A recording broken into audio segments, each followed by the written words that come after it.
Nous sommes mardi 24 octobre 2023. Bonjour à toutes, bonjour à tous. Bienvenue à Tout Savoir Sûr.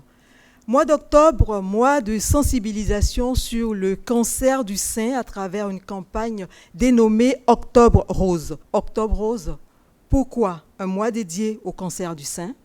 Octobre Rose, quelles sont les actions qui meublent cette campagne? Octobre Rose, quel impact sur la lutte contre le cancer du sein en Côte d'Ivoire? Réponse dans ce numéro de Tout Savoir sur Octobre Rose. Et c'est un plaisir pour nous de recevoir le professeur Didi Kouko Koulibaly Judith. Elle est directrice du Centre national d'oncologie médicale et de radiothérapie Alassane Ouattara. Le cancer est certes une maladie grave, mais une maladie qui aujourd'hui n'est plus un drame. Pourquoi? Parce que le cancer du sein, vous l'avez dit d'entrée de jeu, est une maladie qui fait peur, mais l'information que nous tenons à renouveler, parce que c'est une information que le ministère de la Santé donne depuis plusieurs années, mais il est important que nous sachions que le cancer du sein aujourd'hui peut se guérir.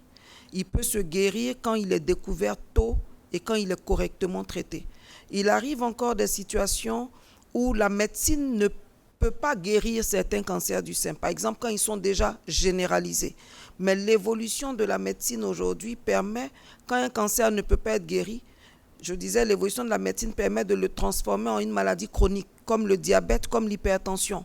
Ce sont des maladies qu'on ne guérit pas, mais ce sont des maladies avec lesquelles on vit. C'est vrai que le cancer n'a pas le même niveau de gravité que le diabète et l'hypertension artérielle, mais il est important que la population comprenne que aujourd'hui on peut guérir du cancer. Mais si un jour vous arrivez à l'hôpital et qu'on dit que l'état d'avancement est tel qu'on ne peut pas guérir, ça ne veut pas dire qu'on va perdre la vie demain. On peut vivre avec cette maladie. Et ça, c'est l'information capitale. Je souhaiterais qu'on débute en fait cet entretien sur une note positive. On parle d'une maladie grave, mais une maladie grave que par la grâce de Dieu, on peut vaincre lorsque les dispositions sont prises. Et quelles sont ces dispositions? C'est ce que je disais au départ. Le cancer du sein peut se guérir à condition qu'il soit découvert tôt, d'une part, et qu'il soit correctement traité. Qu'est-ce qu'on entend par découvert tôt quand on dit que le cancer doit être découvert tôt? C'est lorsqu'on découvre la maladie au décours d'un dépistage. Et l'autre information, c'est que l'ablation du sein n'est pas obligatoire. Si je veux m'exprimer en termes simples pour nos mamans qui ne comprennent pas, lorsqu'un cancer du sein est vu tôt, on n'est pas obligé d'enlever tout le sein. On peut opérer en enlevant seulement la partie malade.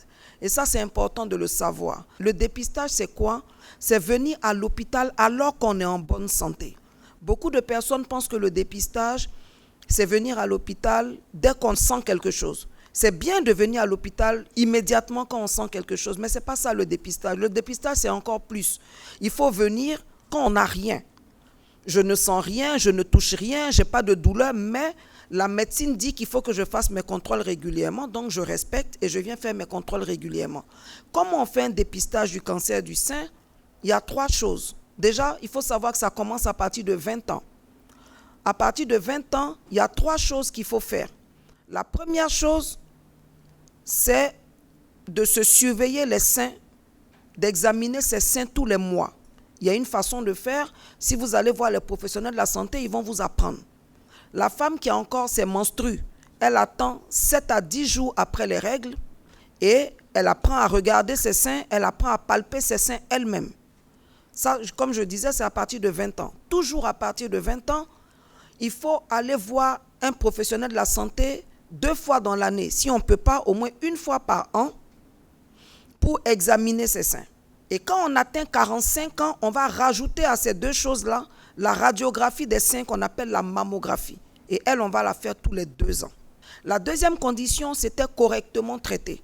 Correctement traité, ça veut dire avoir les moyens que la médecine a développés pour traiter le cancer et pouvoir faire face, c'est-à-dire déjà que ce soit disponible et que pendant que c'est là, si on nous prescrit, qu'on puisse au moins bénéficier de ces traitements. C'est ça, correctement traité.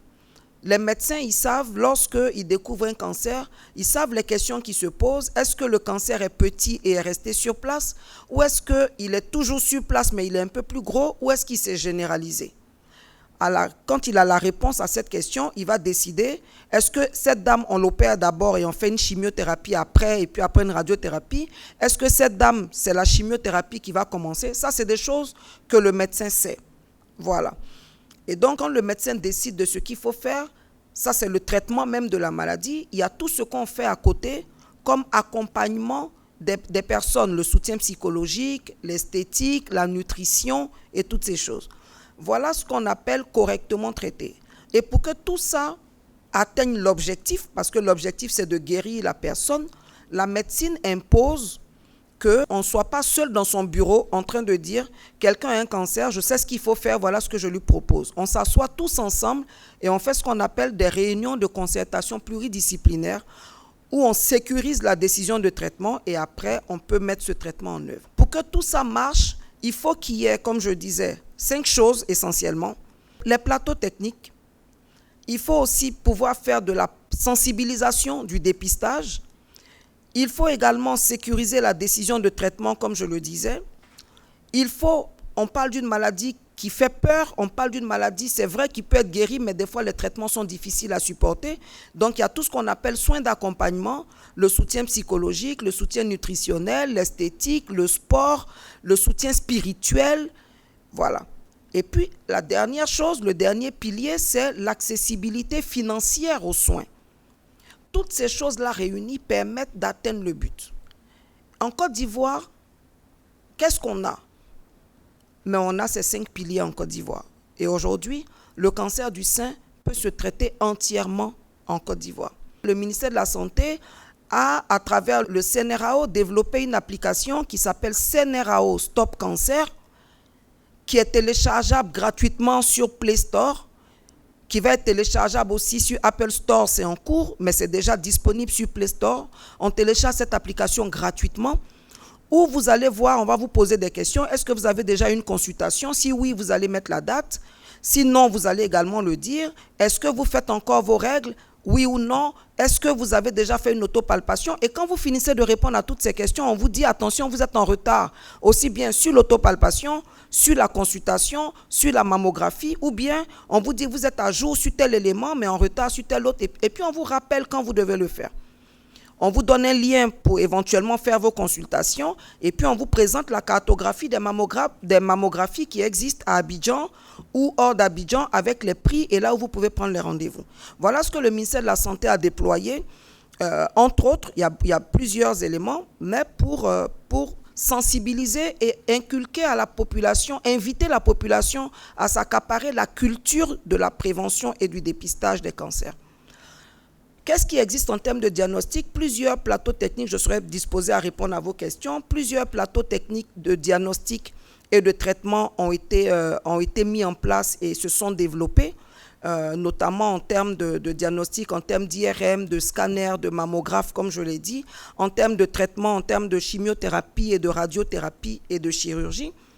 Voilà donc ce qui existe en Côte d'Ivoire. Et il y a également les soins d'accompagnement qui existent en Côte d'Ivoire pour pouvoir aider justement les personnes à passer cette situation difficile-là et à ne pas abandonner en chemin.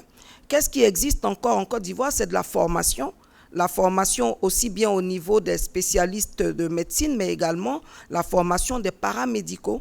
Et cette formation-là, elle se fait et elle se poursuit également dans le cadre du cancer du sein. En termes d'infrastructure, je voudrais finir mes propos en disant que le cancer du sein est une maladie qui peut se guérir lorsqu'elle est découverte tôt et correctement traitée. Le cancer du sein se traite entièrement en Côte d'Ivoire. Les traitements sont accessibles parce qu'il y a des actions sociales. Aujourd'hui, il y a un hôpital public. Il y a plusieurs hôpitaux qui traitent le cancer. Mais quand on est face à des difficultés financières, il est important de savoir qu'il y a un hôpital public où on peut se soigner et payer plus tard et même par fractionnement. Et les chiffres sont là. Aujourd'hui, on démontre qu'en Côte d'Ivoire, on peut vaincre le cancer et on est en train de le vaincre par la volonté de l'État de Côte d'Ivoire. Je vous remercie. Ma question est de savoir si le cancer du sein est une maladie qui peut se transmettre de mère à fille. Voilà, est-ce que c'est héréditaire? Est-ce que le cancer du sein est héréditaire? Avant de répondre à la question, je voudrais donner une petite précision. Le cancer du sein peut exister chez les hommes.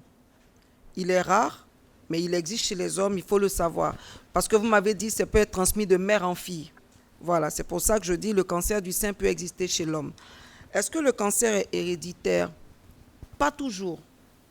Le cancer, c'est vrai, il est lié aux gènes. Donc, je comprends le sens de votre question. Mais je voudrais dire que quand on dit qu'une maladie est héréditaire, c'est exactement ce que vous avez dit. Lorsque le gène qui est malade est transmis à la naissance à l'enfant par un des parents ou par les deux.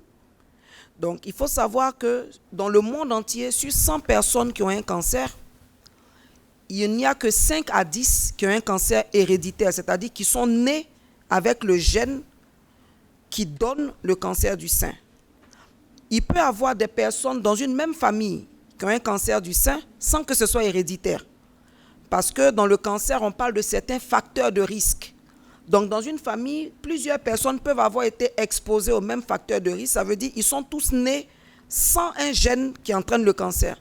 Mais parce qu'ils ont été exposés dans la vie aux mêmes facteurs de risque, il y a eu des transformations qui ont pu entraîner un cancer. Je voulais demander les causes et puis les symptômes du cancer du sein. Déjà, je voudrais dire qu'il n'y a pas de cause au cancer du sein. Vous savez, en médecine, quand on parle de cause, ça veut dire que quand cette chose est présente, on va forcément faire la maladie. Lorsqu'elle n'est pas présente, c'est sûr, on ne va pas faire la maladie. C'est ça une cause. Donc, il faut retenir que dans la plupart des cancers, dans 98% des cas de cancer, il n'y a pas de cause. Il y a ce qu'on appelle des facteurs de risque. C'est-à-dire, c'est des situations qui, lorsqu'elles sont présentes chez quelqu'un ou quand la personne est exposée à ces situations, il y a des risques que son gène soit transformé pour devenir un gène qui peut entraîner un cancer. Qu'est-ce qu'on peut appeler facteur de risque du cancer du sein? Pour les femmes, vous savez, souvent quand on va chez le gynécologue, on a 2 types d'hormones, oestrogène, progestérone, on entend souvent parler de ça. L'hormone qu'on appelle oestrogène, c'est elle qui nourrit le sein de manière régulière, en temps normal. Quand cette hormone-là est fabriquée dans un corps en quantité trop importante, ou bien quand elle reste pendant trop longtemps dans le corps par rapport à la période initialement prévue quand on essaie, les cellules-là, elles sont nourries de manière excessive et puis elles commencent à essayer de devenir folles jusqu'à devenir des cellules du cancer. Quelle situation peut entraîner trop d'oestrogène pendant trop longtemps dans le corps? C'est ce que je vais vous citer. Je répète, pas d'angoisse. Ce n'est pas une cause. Mais si vous vous retrouvez dans cette situation, les règles qu'on a données tout à l'heure de dépistage, il faut juste les respecter. Il n'y a rien de plus à faire. Voilà. C'est d'abord avoir les premières règles trop tôt, avant 13 ans. C'est également avoir la ménopause trop tard, après 55 ans. C'est aussi le fait de ne pas avoir beaucoup d'enfants. Quand on a 0, 1 ou 2 enfants, c'est cité en médecine comme étant un facteur de risque. Il y a aussi le fait d'avoir la première grossesse à terme, tard après 35 ans. Autre élément qui est l'élément principal, c'est l'âge. Plus on prend de l'âge, plus on peut avoir un risque. Et puis, quand il y a des situations de famille, on regarde justement quand il y a plusieurs personnes de la même famille qui ont un cancer du sein ou plusieurs types de cancers, on cherche à savoir est-ce que c'est héréditaire ou est-ce que c'est familial. Mais dans les 2 cas, il faut se surveiller parce que si c'est familial, ça veut dire que vous avez été peut-être exposé aux mêmes facteurs de risque, même si ce n'est pas héréditaire. Il faut se surveiller. Comment? Selon les règles que la médecine a éditées. Tout savoir sur Octobre Rose, c'était un prétexte pour nous pour parler de la lutte contre le cancer du sein en Côte d'Ivoire. Et nous recevions cet après-midi professeur Didi Koulibaly Judith. Elle est directeure du Centre national d'oncologie médicale et de radiothérapie Alassane Ouattara Senrao. Merci encore, professeur, pour toutes ces informations que vous nous avez données cet après-midi pour nous rassurer. Prévention, dépistage, c'est avec ces 2 mots que je repars et dire que le cancer du sein n'est plus une fatalité en Côte d'Ivoire. Merci à tous et à toutes d'avoir été avec nous. Rendez-vous certainement le mardi prochain pour une autre thématique.